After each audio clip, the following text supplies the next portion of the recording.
enak tuh. Yang cerita keramat-keramat, apalagi yang di luar nalar, emang keramat itu sama seperti mukjizat, khariqul adah.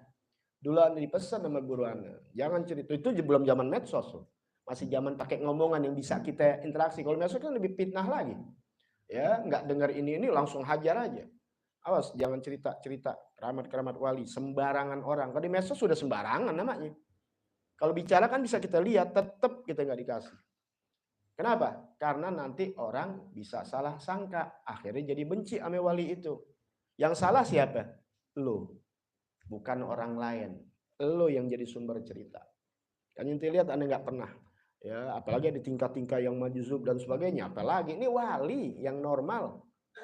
Apalagi yang majzub. Waduh, ya.